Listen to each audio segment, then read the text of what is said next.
kind, but we are not to be dumb. Be polite, but do not be a doormat.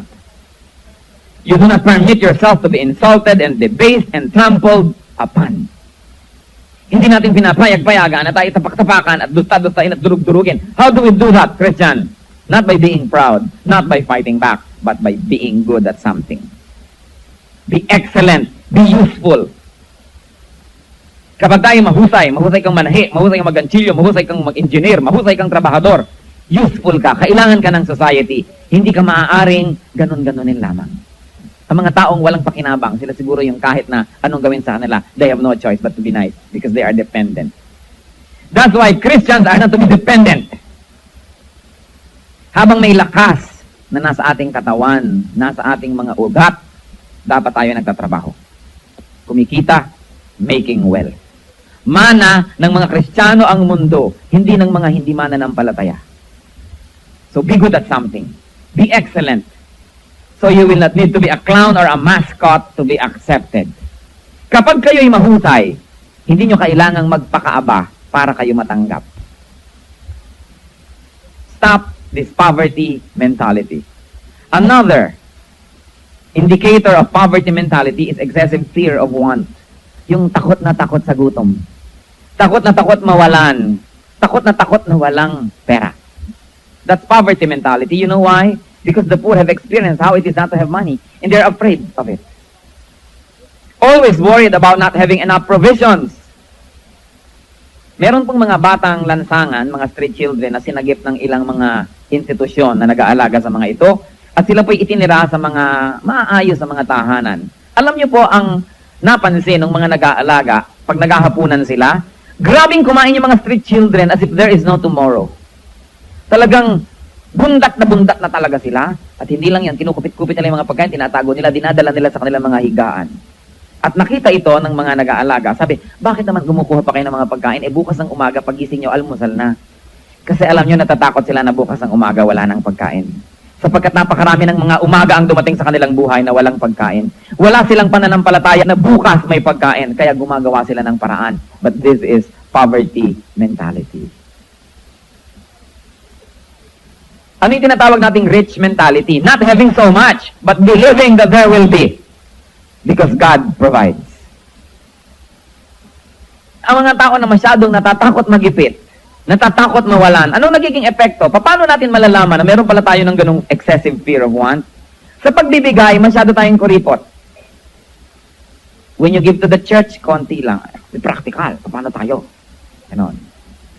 Yung iba nangangailangan, ay hindi pwede, paano tayo bukas? Hayaan mo siya, kanya-kanya talaga yung kayod. In giving to self also, hindi rin mapagbigay dahil laging natatakot na mawalan. Ang people with poverty mentality are never happy until they see something in the cabinet na pangbukas. Walang faith. Hindi nyo kailangan maging mayaman para mawala ang poverty mentality. We only have to have the rich mentality. Rich in the Lord. Believing that the Lord will provide. Yung iba po, dahil sa kanilang poverty mentality, hindi sila nagiging mabait. Hindi sila nagiging palabigay sapagkat wala silang ginagawa kundi insecure yung bukas. Nagigituloy madamot ngayon. Another essence of poverty mentality, nakikita natin in taking and in receiving. Laging harimunan. Ang mga tao na may poverty mentality, laging naghaharimunan. Laging gustong makalamang. Laging taking advantage. Laging may kupit, may pasobra, may balot. Huwag na huwag mong mai-assign sa church party o sa church gathering o sa malaking gathering, huwag na huwag mong mai-assign sa kusina at nakakatiyak ka, hindi pa tapos ang handaan, may nakabalot na sa mga bayong-bayong dyan at iuwi na niya yon. That's poverty mentality. This is the mentality of the poor. Laging, naku baka magkaubusan na, mai-safety na ito. Kaya tuloy, handaan pa, wala nang mailabas, yung pala kung ano-anong balot na yung mga nakatago doon. This is poverty mentality. Laging gusto may pasobra, may balot, may kupit. Laging gusto discount. Christian ka naman, ikaw naman ang nagtitinda sa akin ng insurance ko. Alam ko naman, malaki ang komisyon niyan eh. Discount na lang. Bumibili sa mga tindera, ayaw nang kumita ang kapwa. Sobra naman gabi na, ibibigay na niya yan, mabubulok yan, ibibigay yan, sige. Tatawaran ng husto. This is poverty mentality. Ako muna bago ikaw, mabuhay ako, mamatay ka, hindi bale, mabuhay lang ako. Makatipid lang ako, di bale, hindi ka na kumita. Mga Kristiyano, tigilan niyo ang kahihingi ng discount sa kapwa Kristiyano. Ha? Kapag kayo'y bumibili sa kapatiran, nagtitinda siya ng tosino, bayaran niyo ng buo. Huwag niyong barat-baratin. Pag bumibili kayo sa kanya ng damit, hayaan niyo siyang tumubo. Let your brothers and sisters be prosperous. And in the process, the church will be prosperous and everybody will be prosperous. Hindi bagay sa mga Kristiyano yung hingi na hingi ng discount. Alam mong kikitain niya, hinihingi mo pa, dugo na niya, iniistro mo. When you want services, you pay in full. When you want something, pay. If you don't want to pay, don't get it. But thou shalt not covet. To want it and not to be willing to pay for it. Poverty mentality, laging humingi ng dagdag. Dagdag naman. Sige pa, konti pa. Ibigay mo na sa akin ang buhay mo. Huwag ka nang kumita. This is poverty mentality. Pag binaligtad po natin yan, sino yung mga merong rich mentality? Well, you may not have a lot, but you pay in full and you have dignity. And you don't ask for excessive discounts. Kung talagang may offer, okay lang, and you have dignity. You know, there is a rule in life. The world gives back to you what you give to the world. Ibinibigay sa inyo ng mundo, ang ibinibigay niya sa mundo, bumabalik lamang. Kaya mga taong ubod ng kuripot, at napakarami na akong tao nakitang saksakan ng kuripot, hanggang namatay naman kuripot, hindi pa rin guminhawa. Mga taong napakahilig mang lamang, lagi na lamang nakakaisa ng kapwa, pero nakagapang pa rin sa hirap.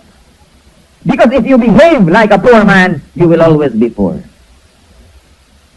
There is an unseen power, an energy, a truth that is difficult to comprehend. Pero kung ano ang trato niyo sa sarili ninyo, ganun ang nagiging trato sa inyo ng mundo. So if you are generous, the world becomes generous to you. Somehow the Lord finds a way of giving back to you what you give to the world. But what you take from the world, the Lord finds a way of taking it from you. Because the law of the universe and the law of God is perfect balance. Balance. When you give, you receive. When you take, it is taken from you. The law of balance. Excessive fear of want also shows in lifestyle. Laging paladaing.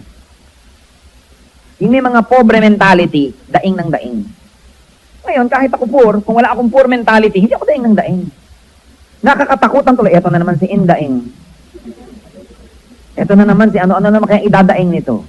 Ano na naman kaya ang mga hirap at mga kalbaryo ng buhay na ibubuntun niya sa akin ngayon? Makaalis na nga.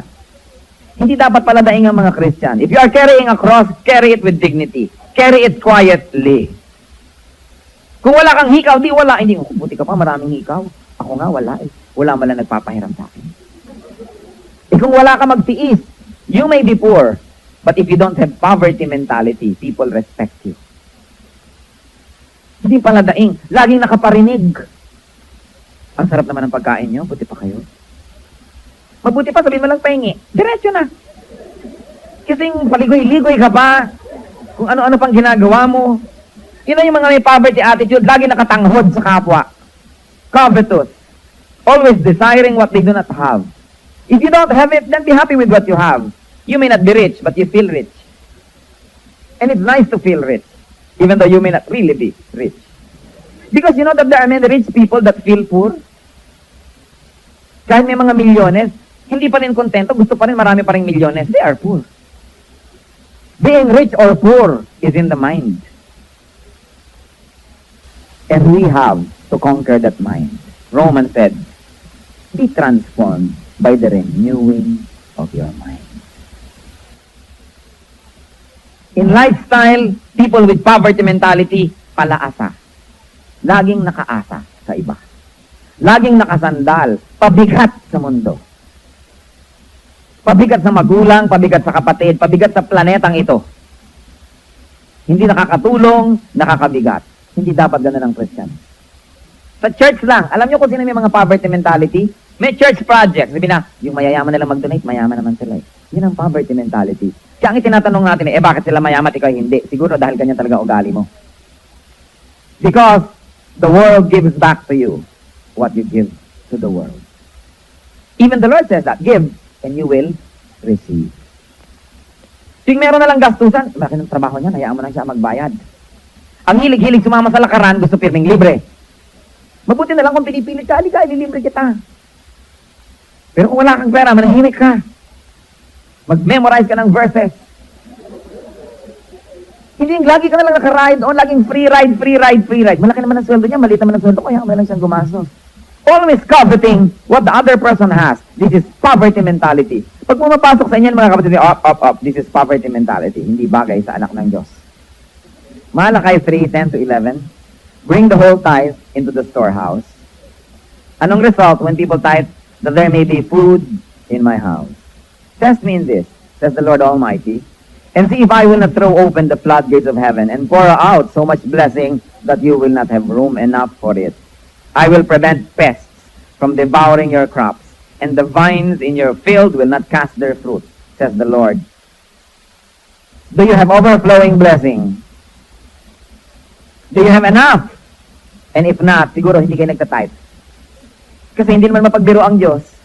Hindi naman siya sinungaling. Sabi niya, give your tithes and prove me.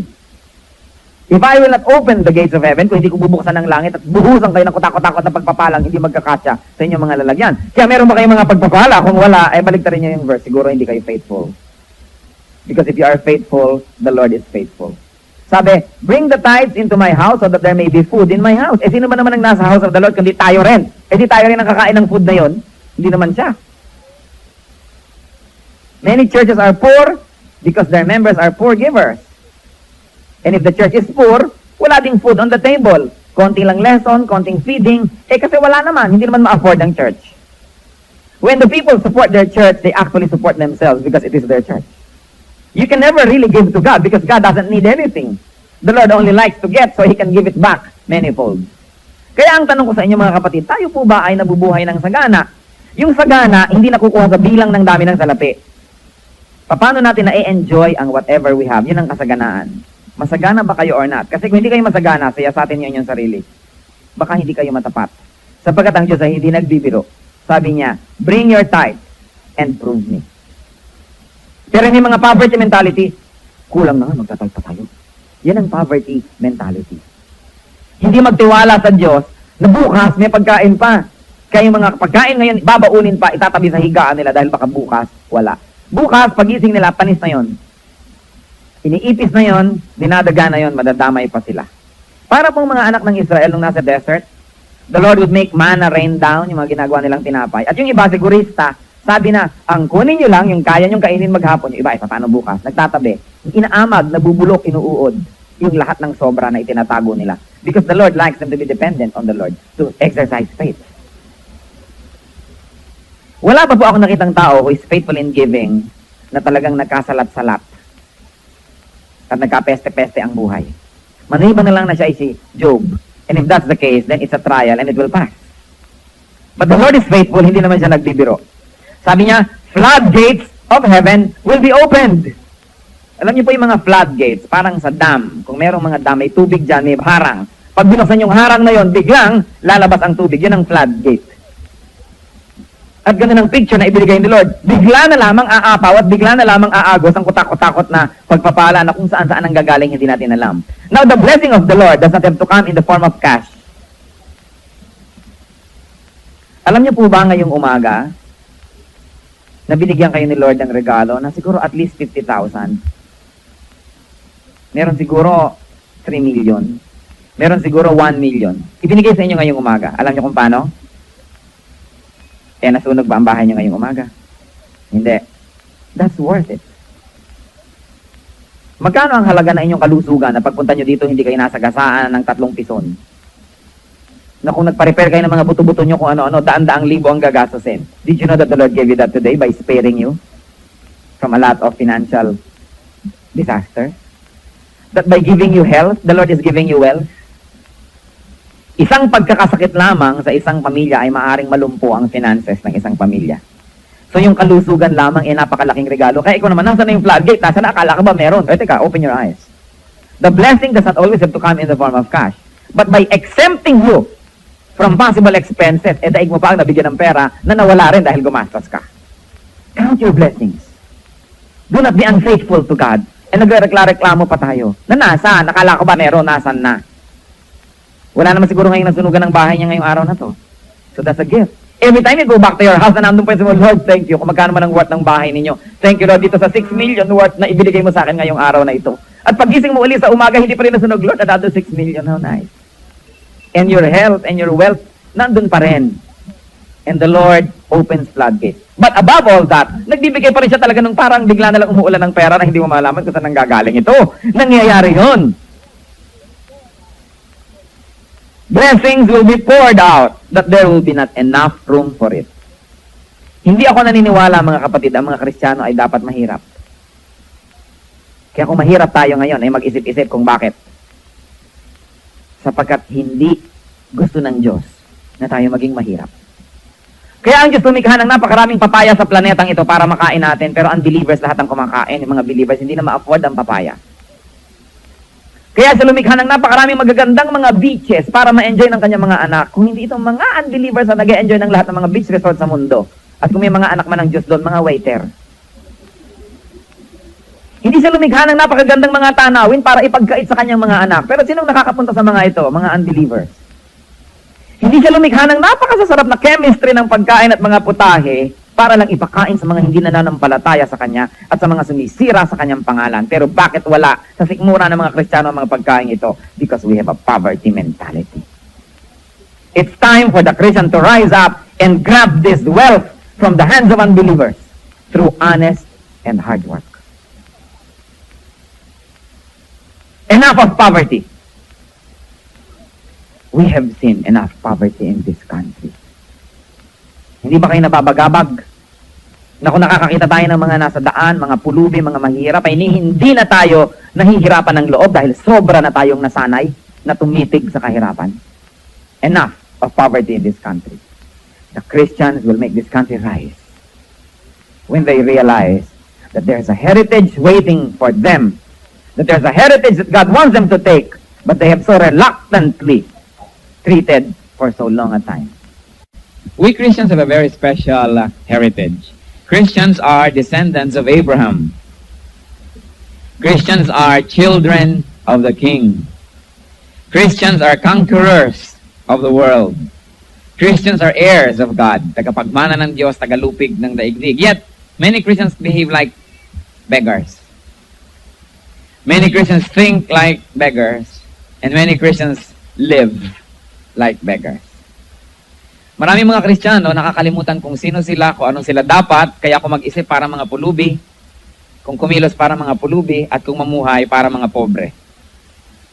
We're going to discuss, that may sound new to some people, but Christians have to realize their heritage, and they have to live according to that heritage. Kiss your poverty mentality goodbye. Heavenly Father, may you be the focus of our worship today.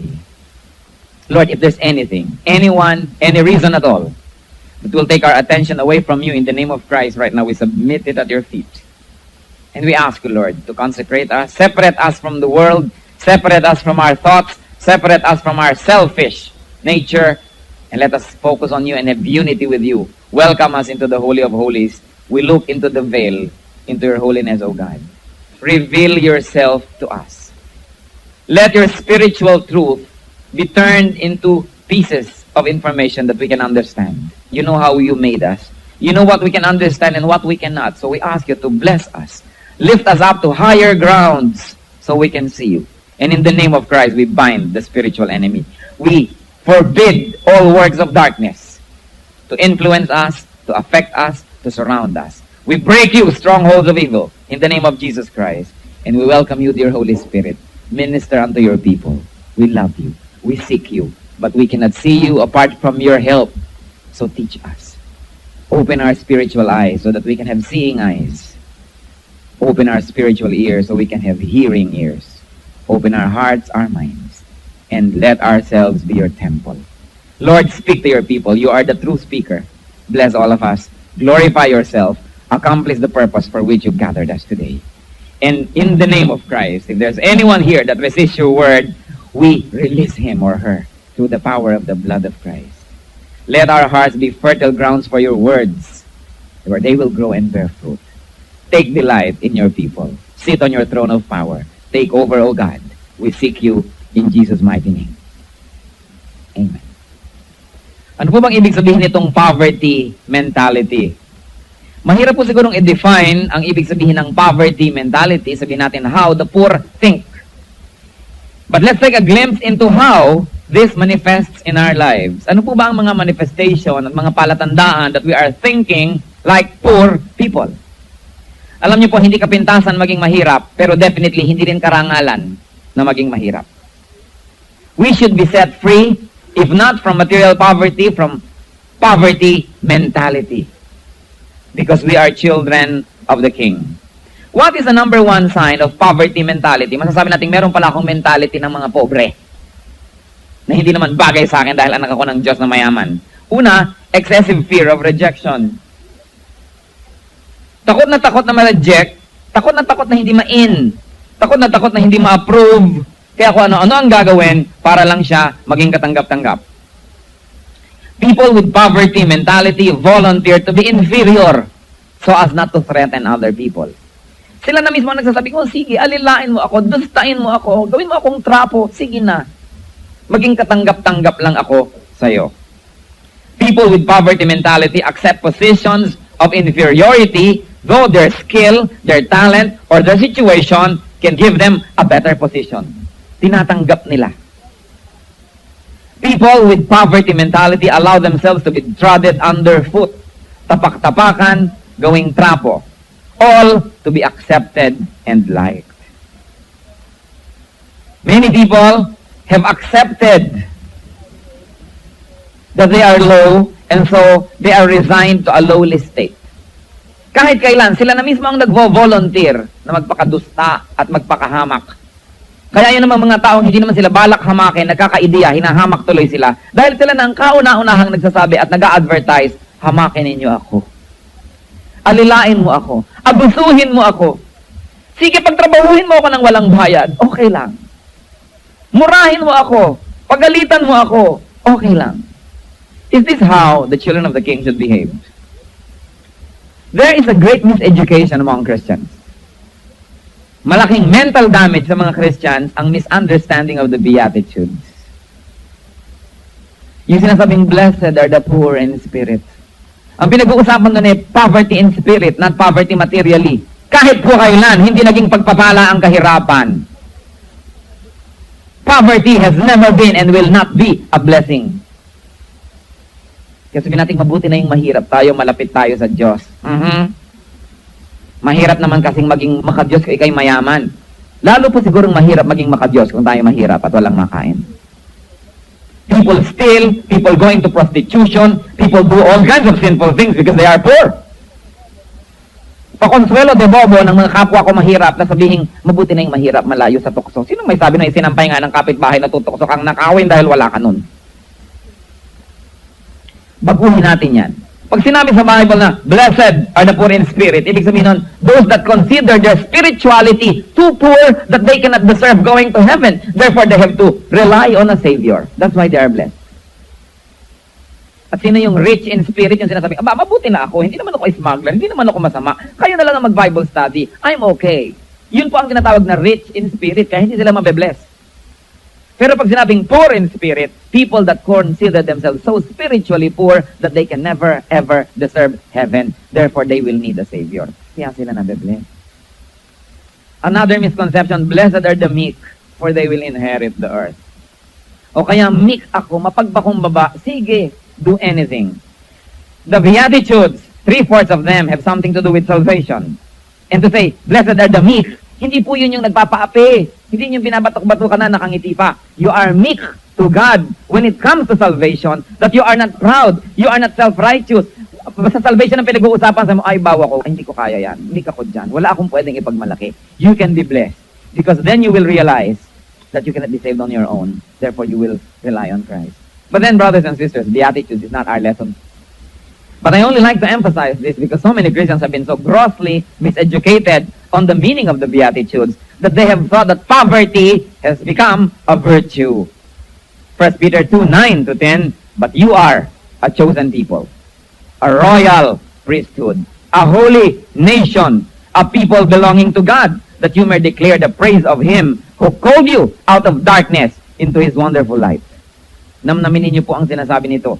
Ang mga anak ng Diyos ay mga piniling lipi, mga bughaw na dugo, a royal priesthood, a holy nation, a people belonging to God. And they declare the glory of the Lord. Titingnan mo pa lang ang itsura nila, titingnan mo pa lang ang kinakain nila, titingnan mo pa lang ang buhay nila, napupuri mo na ang Diyos nila. Eh paano naman mapupuri ang Diyos natin kahit tayo sumusuka ng dugo at wala tayong maibili ng gamot? Paano mapupuri ang Diyos natin kung gumagabang tayo sa hirap at sa lusak? Sabihin na iba, ayan ba ginagawa ng Diyos mo sa'yo? You know, brothers and sisters, we have been so grossly miseducated by several schools of thought. Yung schools of thought ng Christianity na sinasabing, you must suffer, you must be poor, you must be this, you must be that. That's a lie. Christians have a royal heritage. We are to be kind, but we are not to be dumb. Be polite, but do not be a doormat. You do not permit yourself to be insulted and debased and trampled upon. Hindi natin pinapayag-payagan na tayo tapak-tapakan at dusta-dustain at durug-durugin. How do we do that, Christian? Not by being proud, not by fighting back, but by being good at something. Be excellent, be useful. Kapag tayo mahusay kang manahi, mahusay kang mag-ganchilyo, mahusay kang mag-engineer, mahusay kang trabahador, useful ka, kailangan ka ng society, hindi ka maaaring ganun-ganunin lamang. Ang mga taong walang pakinabang, sila siguro yung kahit na anong gawin sa kanila, they have no choice but to be nice because they are dependent. That's why Christians are not to be dependent. Habang may lakas na nasa ating katawan, nasa ating mga ugat, dapat tayo nagtatrabaho. Kumikita, making wealth. Mana ng mga Kristiyano ang mundo, hindi ng mga hindi mananampalataya. So be good at something. Be excellent. So you will not need to be a clown or a mascot to be accepted. Kapag kayo'y mahusay, hindi nyo kailangang magpakaaba para kayo matanggap. Stop this poverty mentality. Another indicator of poverty mentality is excessive fear of want. Yung takot na takot sa gutom. Takot na takot mawalan. Takot na takot na walang pera. That's poverty mentality. You know why? Because the poor have experienced how it is not to have money. And they're afraid of it. Always worried about not having enough provisions. Meron pong mga batang lansangan, mga street children na sinagip ng ilang mga institusyon na nag-aalaga sa mga ito at sila po'y itinira sa mga maayos sa mga tahanan.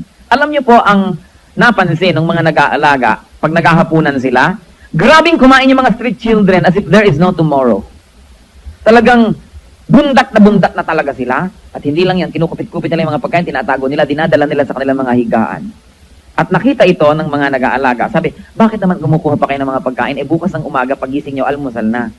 Kasi alam nyo, natatakot sila na bukas ng umaga wala ng pagkain. Sapagkat napakarami ng mga umaga ang dumating sa kanilang buhay na walang pagkain. Wala silang pananampalataya na bukas may pagkain, kaya gumagawa sila ng paraan. But this is poverty mentality. Ano yung tinatawag nating rich mentality? Not having so much, but believing that there will be. Because God provides. Ang mga tao na masyadong natatakot magipit, natatakot mawalan, anong nagiging epekto? Paano natin malalaman na meron pala tayo ng ganong excessive fear of want? Sa pagbibigay, masyado tayong kuripot. When you give to the church, konti lang. Practical. Paano tayo? Ganon. Yung iba nangangailangan, ay hindi pwede. Paano tayo bukas? Hayaan mo siya. Kanya-kanya talaga yung kayod. In giving to self also, hindi rin mapagbigay dahil laging natatakot na mawalan. Ang people with poverty mentality are never happy until they see something in the cabinet na pangbukas. Walang faith. Hindi nyo kailangan maging mayaman para mawala ang poverty mentality. We only have to have the rich mentality. Rich in the Lord. Believing that the Lord will provide. Yung iba po, dahil sa kanilang poverty mentality, hindi sila nagiging mabait. Hindi sila nagiging palabigay sapagkat wala silang ginagawa kundi i-secure yung bukas. Nagigituloy madamot ngayon. Another essence of poverty mentality, nakikita natin in taking and in receiving. Laging harimunan. Ang mga tao na may poverty mentality, laging naghaharimunan. Laging gustong makalamang. Laging taking advantage. Laging may kupit. may pasobra, may balot. Huwag na huwag mong mai-assign sa church party o sa church gathering o sa malaking gathering, huwag na huwag mong mai-assign sa kusina at nakakatiyak ka, hindi pa tapos ang handaan, may nakabalot na sa mga bayong-bayong dyan at iuwi na niya yon. That's poverty mentality. This is the mentality of the poor. Laging, naku, baka magkaubusan na, mai-safety na ito. Kaya tuloy, handaan pa, wala nang mailabasin pala kung ano-anong balot na yung mga nakatago doon. This is poverty mentality. Laging gusto may pasobra, may balot, may kupit. Laging gusto discount. Christian ka naman, ikaw naman ang nagtitinda sa akin ng insurance ko. Alam ko naman, malaki ang komisyon niyan eh. Discount na lang. Bumibili sa mga tindera, ayaw nang kumita ang kapwa. Sobra naman tao, gabi na, ibibigay na niya yan. Mabubulok yan eh, ibibigay yan, sige. Tatawaran ng gusto. This is poverty mentality. Ako muna bago ikaw, mabuhay ako, mamatay ka, hindi bale, mabuhay lang ako. Makatipid lang ako, di bale, hindi ka na kumita. Mga Kristiyano, tigilan niyo ang kahihingi ng discount sa kapwa Kristiyano. Ha? Kapag kayo'y bumibili sa kapatiran, nagtitinda siya ng tosino, bayaran niyo ng buo. Huwag niyong barat-baratin. Pag bumibili kayo sa kanya ng damit, hayaan niyo siyang tumubo. Let your brothers and sisters be prosperous. And in the process, the church will be prosperous and everybody will be prosperous. Hindi bagay sa mga Kristiyano yung hingi ng discount. Alam mong kikitain niya, hinihingi mo pa, dugunan niya, iniistro mo. When you want services, you pay in full. When you want something, pay. If you don't want to pay, don't get it. But thou shalt not covet. To want it and not to be willing to pay for it. Poverty mentality, laging humingi ng dagdag. Dagdag naman. Sige pa, konti pa. Ibigay mo na sa akin ang buhay mo. Huwag ka nang kumita. This is poverty mentality.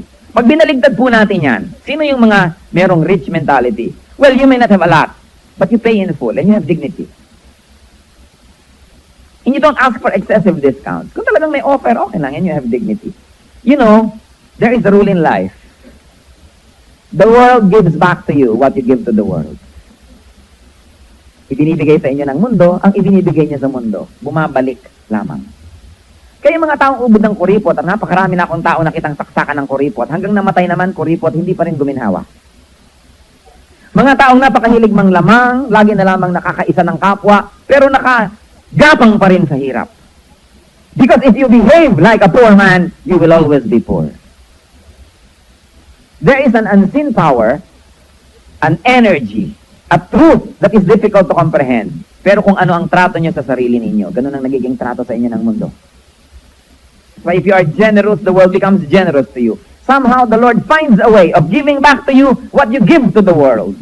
But what you take from the world, the Lord finds a way of taking it from you. Because the law of the universe and the law of God is perfect balance. Balance. When you give, you receive. When you take, it is taken from you. The law of balance. Excessive fear of want also shows in lifestyle. Laging paladaing. Yung may mga pobre mentality, daing ng daing. Ngayon, kahit ako poor, kung wala akong poor mentality, hindi ako daing ng daing. Nakakatakutan tuloy. Ito na naman si Indaing. Ito na naman si ano naman kaya idadaing nito. Ano na naman kaya ang mga hirap at mga kalbaryo ng buhay na ibubuntun niya sa akin ngayon? Makaalis na nga. Hindi dapat pala daing ang mga Christian. If you are carrying a cross, carry it with dignity. Carry it quietly. Kung wala kang hikaw, di wala. Hindi, buti ka pa, maraming hikaw. Ako nga, wala eh. Wala malang nagpapahiram sa akin. Eh kung wala ka magtiis, you may be poor. But if you don't have poverty mentality, people respect you. Hindi pala daing. Laging nakaparinig. Ang sarap naman ng pagkain nyo, buti pa kayo. Mabuti pa, sabihin mo lang pahingi. Diretso na. Kasing paligoy-ligoy ka pa. Kung ano-ano pang ginagawa mo. Yun na yung mga may poverty attitude, lagi nakatanghod sa kapwa. Covetous. Always desiring what they do not have. If you don't have it, then be happy with what you have. You may not be rich, but you feel rich. And it's nice to feel rich, even though you may not really be rich. Because you know that there are many rich people that feel poor. Kahit may mga milyones, hindi pa rin kontento, gusto pa rin marami pa rin milyones, they are poor. Being rich or poor is in the mind. And we have to conquer that mind. Romans said, Be transformed by the renewing of your mind. In lifestyle, people with poverty mentality, palaasa. Laging nakaasa sa iba. Laging nakasandal, pabigat sa mundo. Pabigat sa magulang, pabigat sa kapatid, pabigat sa planetang ito. Hindi nakakatulong, nakakabigat. Hindi dapat ganun ang Christian. Sa church lang, alam niyo kung sino may mga poverty mentality? May church project. Sabi na, yung mayayaman nila mag-donate, mayaman naman sila eh. Yun ang poverty mentality. Kaya ang itinatanong natin bakit sila mayaman at ikaw hindi? Siguro dahil ganyan talaga ugali mo. Because the world gives back to you what you give to the world. Even the Lord says that, give and you will receive. Tuwing meron na lang gastusan, bakit ang trabaho niya, hayaan mo na siya magbayad. Ang hilig-hilig sumama sa lakaran, gusto pirming libre. Mabuti na lang kung pinipilit ka, halika, ililibre kita. Pero kung wala kang pera, manahimik ka. Mag-memorize ka ng verses. Hindi yung lagi ka na lang nakaride o laging free ride. Malaki naman ang sweldo niya, maliit naman ang sweldo ko, kaya may lang siyang gumastos. Always coveting what the other person has. This is poverty mentality. Pag pumapasok sa inyo mga kapatid, up. This is poverty mentality. Hindi bagay sa anak ng Diyos. Malakay 3:10 to 11. Bring the whole tithe into the storehouse. Anong result when people tithe? That there may be food in my house. Test me in this, says the Lord Almighty, and see if I will not throw open the floodgates of heaven and pour out so much blessing that you will not have room enough for it. I will prevent pests from devouring your crops, and the vines in your field will not cast their fruit, says the Lord. Do you have overflowing blessing? Do you have enough? And if not, siguro hindi kayo nagtatithe. Kasi hindi naman mapagbiro ang Diyos. Hindi naman siya sinungaling. Sabi niya, give your tithe and prove me. If I will not open the gates of heaven, kung hindi ko bubuksan ng langit at buhusan kayo ng kutakot-takot na pagpapalang, hindi magkakasya sa inyong mga lalagyan. Kaya meron ba kayong mga pagpapala? Kung wala, ay baliktarin niyo yung verse. Siguro hindi kayo faithful. Because if you are faithful, the Lord is faithful. Sabi, bring the tithes into my house so that there may be food in my house. Eh, sino ba naman ang nasa house of the Lord kundi tayo rin? Eh, di tayo rin ang kakain ng food na yon? Hindi naman siya. Many churches are poor because their members are poor givers. And if the church is poor, wala ding food on the table. Konting lang lesson, konting feeding. Eh, kasi wala naman. Hindi naman ma-afford ang church. When the people support their church, they actually support themselves because it is their church. You can never really give to God because God doesn't need anything. The Lord only likes to get so He can give it back manifold. Kaya ang tanong ko sa inyo mga kapatid, tayo po ba ay nabubuhay ng sagana? Yung sagana, hindi nakukuha sa bilang ng dami ng salapi. Paano natin na-enjoy ang whatever we have? Yun ang kasaganaan. Masagana ba kayo or not? Kasi kung hindi kayo masagana, saya sa atin yun yung sarili. Baka hindi kayo matapat. Sapagkat ang Diyos ay hindi nagbibiro. Sabi niya, bring your tithe and prove me. Pero may mga poverty mentality, kulang na nga, magtatag pa tayo. Yan ang poverty mentality. Hindi magtiwala sa Diyos na bukas may pagkain pa. Kaya yung mga pagkain ngayon, babaunin pa, itatabi sa higaan nila dahil baka bukas, wala. Bukas, pagising nila, panis na yon. Iniipis na yon, dinadaga na yon, madadamay pa sila. Para pong mga anak ng Israel nung nasa desert, the Lord would make manna rain down, yung mga ginagawa nilang tinapay. At yung iba, sigurista, sabi na, ang kunin nyo lang, yung kaya nyong kainin maghapon, yung iba, paano bukas? Nagtatabi.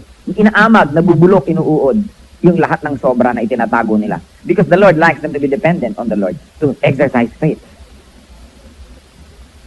Wala ba po ako nakitang tao who is faithful in giving na talagang nagkasalat-salat at nagkapeste-peste ang buhay? Maliban na lang na siya ay si Job. And if that's the case, then it's a trial and it will pass. But the Lord is faithful, hindi naman siya nagbibiro. Sabi niya, floodgates of heaven will be opened. Alam niyo po yung mga floodgates, parang sa dam. Kung merong mga dam, may tubig dyan, may harang. Pag binuksan yung harang na yon, biglang lalabas ang tubig. Yun ang floodgate.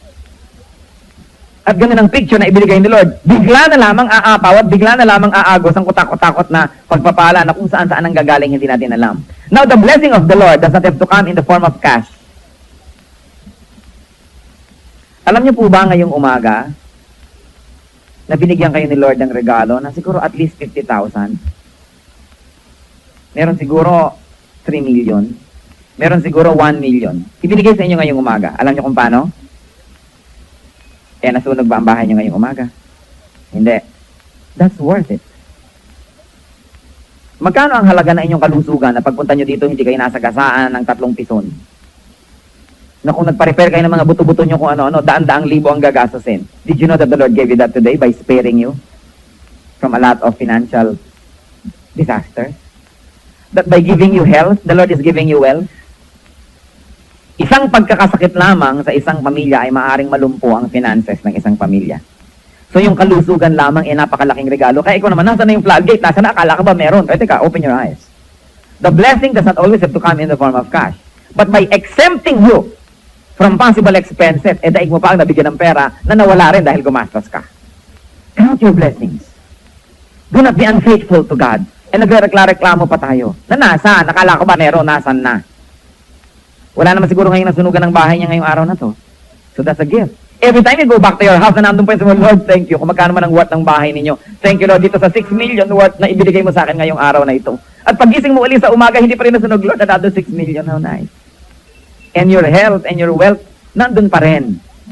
And the Lord opens floodgates. But above all that, nagbibigay pa rin siya talaga ng parang bigla na lang umuulan ng pera na hindi mo malaman kung saan nanggagaling ito. Nangyayari yun. Blessings will be poured out, that there will be not enough room for it. Hindi ako naniniwala, mga kapatid, ang mga Kristiyano ay dapat mahirap. Kaya kung mahirap tayo ngayon, ay mag-isip-isip kung bakit. Sapagkat hindi gusto ng Diyos na tayo maging mahirap. Kaya ang Diyos lumikha ng napakaraming papaya sa planetang ito para makain natin, pero unbelievers lahat ang kumakain, yung mga believers hindi na ma-afford ang papaya. Kaya siya lumikha ng napakaraming magagandang mga beaches para ma-enjoy ng kanyang mga anak. Kung hindi itong mga unbelievers na nag-enjoy ng lahat ng mga beach resorts sa mundo. At kung may mga anak man ng Diyos doon, mga waiter. Hindi siya lumikha ng napakagandang mga tanawin para ipagkait sa kanyang mga anak. Pero sinong nakakapunta sa mga ito? Mga unbelievers. Hindi siya lumikha ng napakasasarap na chemistry ng pagkain at mga putahe para lang ipakain sa mga hindi nananampalataya sa kanya at sa mga sumisira sa kanyang pangalan. Pero bakit wala sa sikmura ng mga Kristiyano ang mga pagkain ito? Because we have a poverty mentality.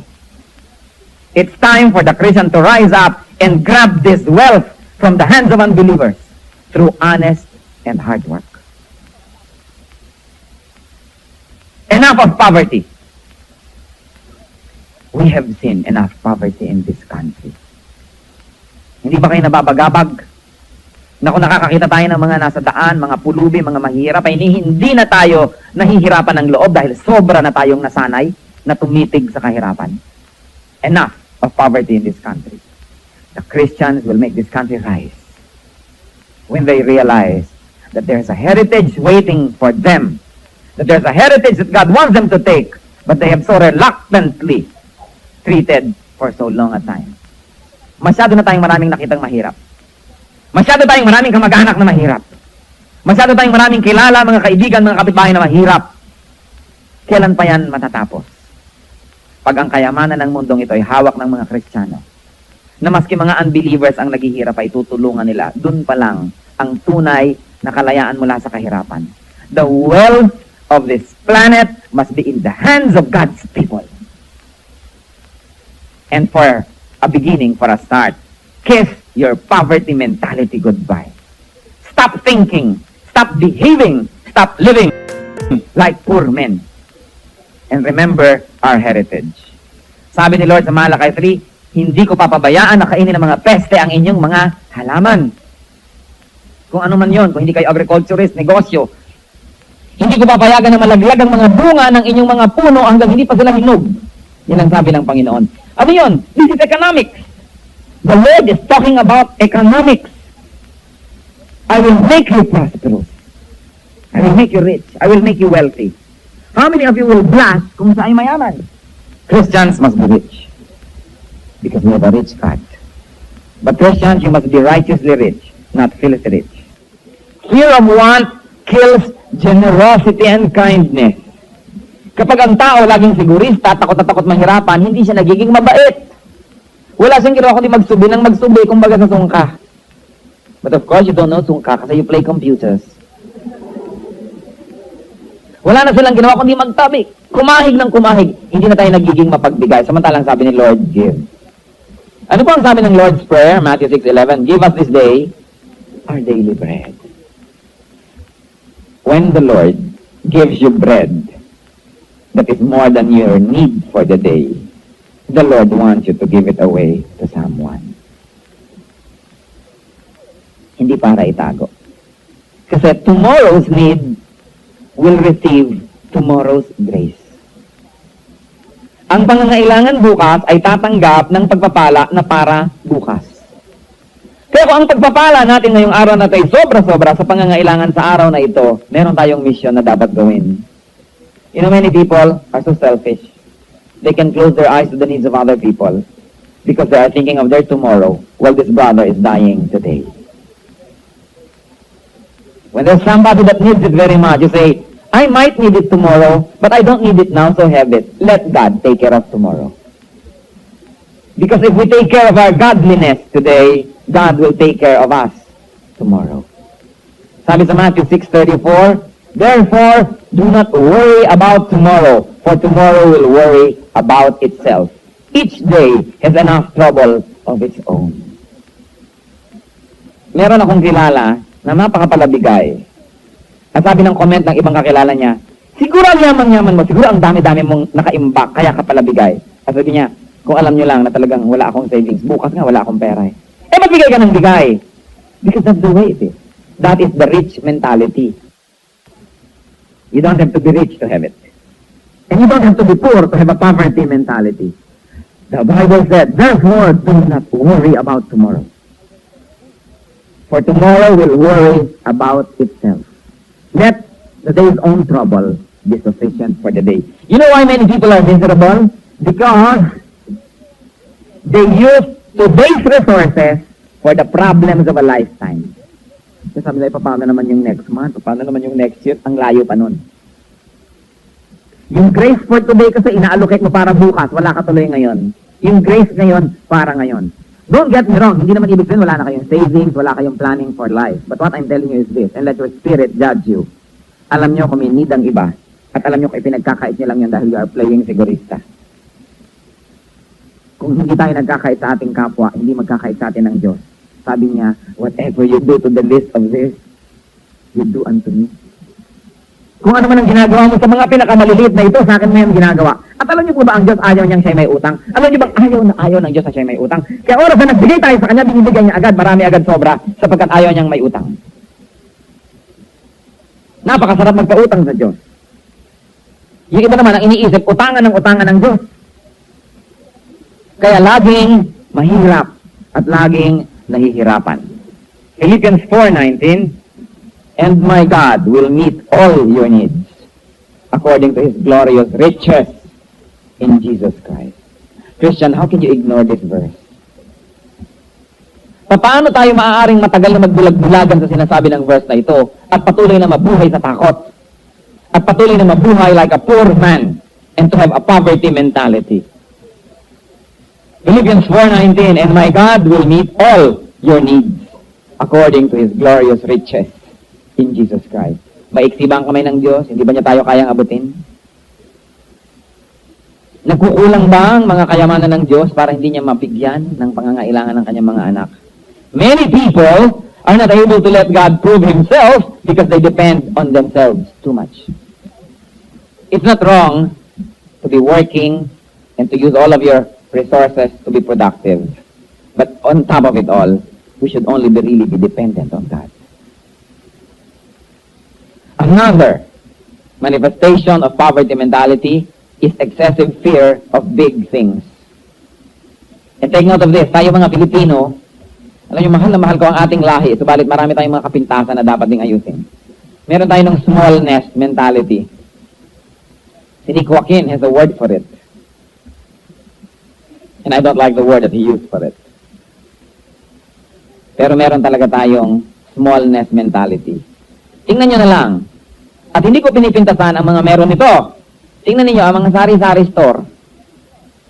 Kaprasong sabon, kaprasong kamote, kaprasong ganito, tindahan na yon. Tingnan ninyo, sa Pilipinas lamang kayo makakabili ng mga tinitingi-tingi-tinging sigarilyo. Tinitingi-tinging mga pomada, tinitingi-tinging mga mantika, mga lahat tinitingi-tingi-tingi-tingi-tingi-tingi-tingi. Ano to, Blade Hoy, keso yan? Tingi kasi yan eh. At ang mga kapwa naman natin mahirap, habang bumibili ng tingi, lalong naghihirap dahil siyempre pinagtutubuan ang nagtitingi, di ba? And this smallness mentality. No, kung may pera, hindi ibili ng malaking lata ng gatas, ibili ng mga sachet-sachet na pagtutubuan ng kutakot-takot, lalong naghihirap. Tayo, napakagaling paliitin ng mga bagay. Tingnan nyo kung paano natin napaliit ang sasakyan naging tricycle. Di ba? Kung paano napaliit ang lahat. Basta may namatay, makakaasa ka, ang kayamanan ng namatay, magkakaputol-putol, magkakahati-hati, magkakaliit-liit. Bakit wala tayo nung big mentality na, o tayong lahat tagapagmana, let's put up a corporation and let's make it a family corporation and let's make it big. Hindi! Naku, mabuti na, sigurado na, alam ng ate ko, sweetik yan, hati-hati tayo, baka ako malamangan. Kaya putol-putol, liit-liit, kaya lahat in the end mahirap. Look at the big families of this country. Tingnan ninyo ang mga Sobel, ang mga Ayala, ang mga Lopez, ang mga Madrigal, ang mga Banzon, ang mga Luzuriaga. Tingnan ninyo ang mga pamilya whose names drip with money. Big ang mentality. Imbes sa tingin ng kayamanan, pag magpapakasal nga, hahanap pa ng mayaman din. Para pag nagsama sila, mas lumaki ang kanilang kayamanan. Eh kung gano'n na nga ang ginawa nyo, may pag-ibig pa, ano pang hahanapin nyo sa buhay? Pero hindi, yung mga smallness mentality. Ay, baling maliit, basta ako na lang nagmamanage. Kaya tingnan ninyo, don't get me wrong, hindi ito kapintasan, mabuti nga naghahanap buhay. Pero tingnan nyo yung smallness mentality. O magtitinda ka ng sambagita, 10 tuhog maghapon, kahit maibenta mo lahat yan, at kahit araw-araw magtinda ka, hindi ka makakatakas sa kahirapan. Magtitinda ng konti, bila-bila o, konting mga saging-saging, konting mga kamakamatis, tayang-tang ka na sa init ng araw, nagkatuyo-tuyo na ang iyong balat, nalanghap mo na lahat ng carbon monoxide sa kalye, ang tinubo mo sa 5 pirasong kalamansi, lugi ka pa pag nagpagamot ka. Smallness mentality. Ang ating mga kababayan ay masisipag. Inihahampas ang katawan sa trabaho, pero walang imahinasyon, kaya mahihirap pa rin. You don't always have to work hard, but you have to work smart. Gamitin ang utak. Kasi sasabihin mo sa sarili ko, o sige, pag ginawa ko itong hanap buhay na to, may pag-asa ba akong makaahon sa hirap? Wala. So therefore, hindi ito dapat ang gawin ko. O kaya hahanap ako ng mga kapwa ko mahirap, magpupunta kami together ng something so that we can all rise above our poverty. Pero yan ang ginagawa ng ating sine, ng telebisyon, ng radyo, ng mga magazine. Pinapayagan nila ang mga tao na laging maging mahirap at pinapayagan na lang nila na mabuhay sa mga ilusyon. Kaya kung nagtitinda ka dito, sa Pasay, sa Libertad, o pumasok ka man lang sa Cine Rica, kahit malang 2 oras na malamigan ng aircon ng iyong katawan at makita mo si Sharon, isang mahirap na yumaman, happy ka na. Ang bayan na ito, napakatagal. Ang national bird, Maya. Maya. Tatalon-talon, tutuka-tuka, binabato-bato, Maya. Mabuti na lamang, 2 years ago, pinalitan ng presidente, ngayon, agila na. And you will rise up with wings like eagles. Nakita niyo ang mga simbolo ng ibang bansa, puro agila. Kaya nga tayo, ang bayang ito, nasa mga kuko ng agila. Kasi ikay Maya, titalon-talon, kakanta-kanta. At ganyan tayong bayan na ito. Nahihirapan, kumanta-kanta. Sumayaw-sayaw. Nakaniyo sa TV, sayaw-sayaw, kanta-kanta. 2 oras tayong lumipas. Linggo-linggo, ganun sayaw-sayaw, kanta-kanta. Kaya tayo ang taga-sayaw at taga-kanta ng buong daigdig. Ang Pilipina, kung hindi siya katulong, siya ay manganganta o siya ay prostitute. Yan ang pagkakakilala sa buong daigdig sa Pilipina ngayon. Because we have allowed this poverty mentality na pumasok sa ating utak. Marami po akong nakita mga eksena sa ibang bansa. Mga Pilipinong pinagmamalupitan, tinatrato ng mababa, at sasabihin, pasensya ka na, talagang ganyan, eh Pilipino lang tayo. Ano? Ganyan na yun, tatanggapin na natin, dahil Pilipino tayo, alila tayo ng daigdig. As long as you don't change this poverty mentality, hindi magkakaroon ng progreso. Eh kanino dapat mag-umpisa yan sa ating mga Kristiyano? Because we are the light of the world. We are the salt of the earth. Ang pag-asa ng bayan na ito ay ang mga Kristiyano to change the system.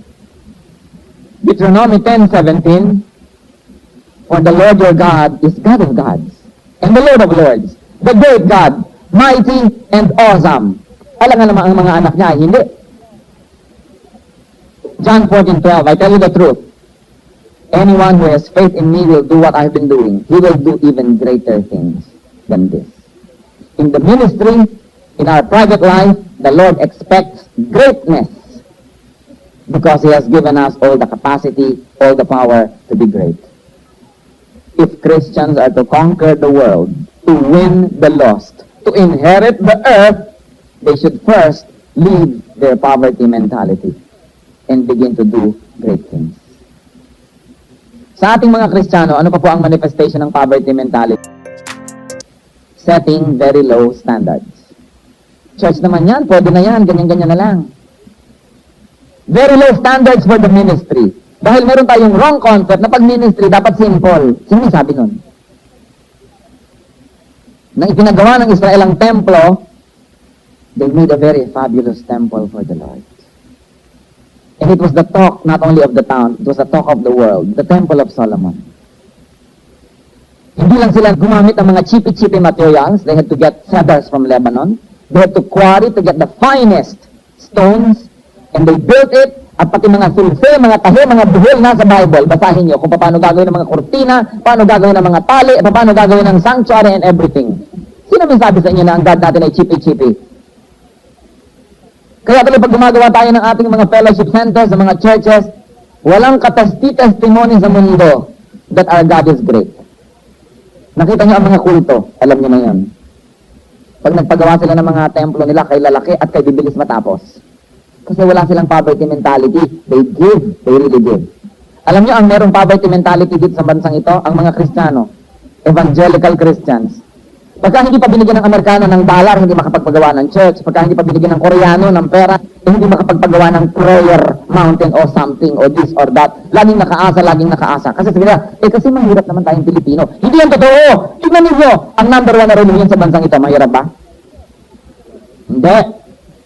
Naglalakihan ang kanilang mga templo at lahat ng kanilang mga trabahador, kay lalaki, kay babae, pero may mga naka-aircon, mga naka-high A's at kaya sarap ng mga kinakain kahit Biyernes Santo.